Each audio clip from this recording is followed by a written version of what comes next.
Now, I'm going to Japan in a few days, and there's something my mom told me when I was getting ready. Make sure to bring cash. What? Cash? In 2025? But my mom insisted. Trust me, you're gonna need cash.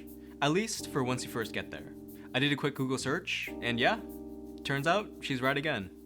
Now, the last time I went to Japan was about 5 years ago, so I almost forgot how important it is to actually have cash. In New York, I hardly ever carry cash on me, so it seems weird why Japan hasn't changed with the times. Despite being known for high-tech things like bullet trains or robot shop assistants, Japan still remains stubbornly attached to physical money. I wanted to answer the question, why Japan still uses cash. And what I discovered goes way beyond just preferring the feeling of cash. It reveals something fascinating about Japanese history, culture, and values that I never expected.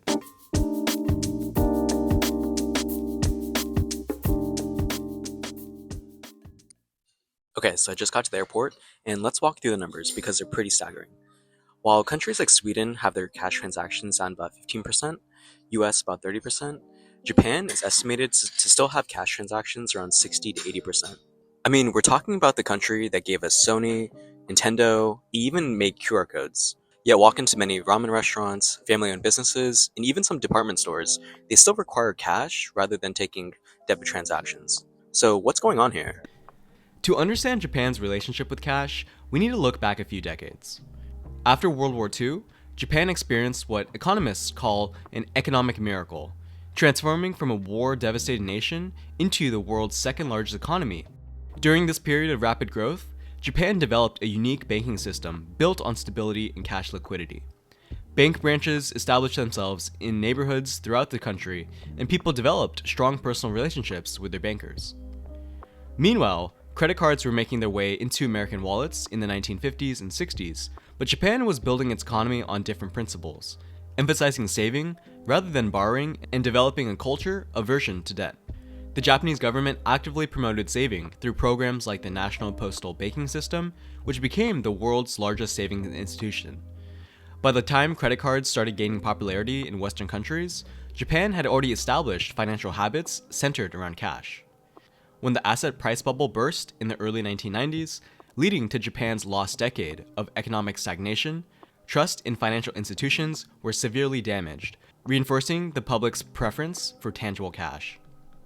This brings us to the cultural dimensions of Japanese cash economy. Cash isn't just a payment method here. It's a physical embodiment of values that run deeply in Japanese society. Physical cash represents tangible value earned through labor in a way digital numbers on a screen simply don't. Then there's privacy. In a culture that highly values personal discretion, cash transactions leave no digital footprint. No one tracking your spending habits, no targeted ads for that embarrassing purchase, no corporate database knowing your precise financial behavior. And speaking of privacy, the average household is estimated to keep about $30,000 in cash savings, often literally under the mattress or in home safes. There's also the beautiful ritual of gift giving, where crisp, new bills are presented in special decorative envelopes for weddings, graduations, and special occasions. Bank tellers in Japan are trained to provide new, unblemished bills specifically for this cultural practices. For events like weddings, specific amounts are customary, and they must always be new bills. The amount typically ends in an odd number, as even numbers are considered unlucky because they can be divided easily, symbolizing the division of the couple. Japanese currency itself is a work of art. The Bank of Japan also regularly introduces new designs, treating currency as a canvas for national identity and pride. Even the physical act of handling Japanese cash has a certain reverence to it. Many cash registers have special trays where you can place your money rather than handing it directly to the cashier. Another subtle example of how cash interactions are ritualized. But culture is just one piece of this cash puzzle. The economic realities create powerful incentives to stick with physical currency. Japan's banking system has some unique quirks. For decades, they've had near zero or negative interest rates. The Bank of Japan introduced negative rates in 2016, effectively charging banks for keeping excess reserves. When your savings account earns basically nothing, or might even cost you money, why bother keeping money there? This policy was designed to encourage spending and investment, but it had an unintended consequence. It made cash more attractive as a store of value. If the bank isn't paying you interest, and might even charge you fees, keeping physical cash starts to make more economic sense. Then there's Japan's incredibly low crime rate. The chance of getting mugged while carrying a wallet full of cash is remarkably small. In 2019, Tokyo returned over 32 million in lost cash to its rightful owners. Demographics play a critical role too. Japan has one of the oldest populations, with nearly 30% of citizens aged 65 or older. This generation grew up entirely without digital payments and established lifelong financial habits centered around cash. Technology adoption barriers also exist for older populations. Complex apps, small text on screens, forgetting passwords, and concern about security create friction that doesn't exist with cash. For many seniors, digital payment methods simply aren't worth the perceived hassle and risk. Japan's banking and payment infrastructure presents another layer of complexity. The diversity of payment options is actually part of the challenge. Japan has over 20 different cashless payment systems, creating a fragmented market where consumers and merchants must navigate multiple different platforms. Now, it's not like the Japanese government hasn't tried to change this. Their Cashless Vision Initiative, launched in 2018, aimed to increase cashless payments to 40% by 2025.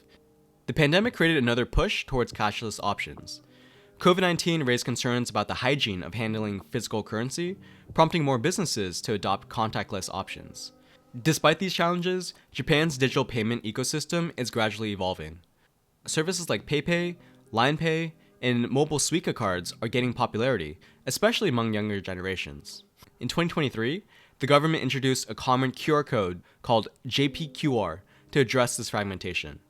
The system allows merchants to accept multiple QR code payment services through a single code, reducing the complexity that has hindered adoption.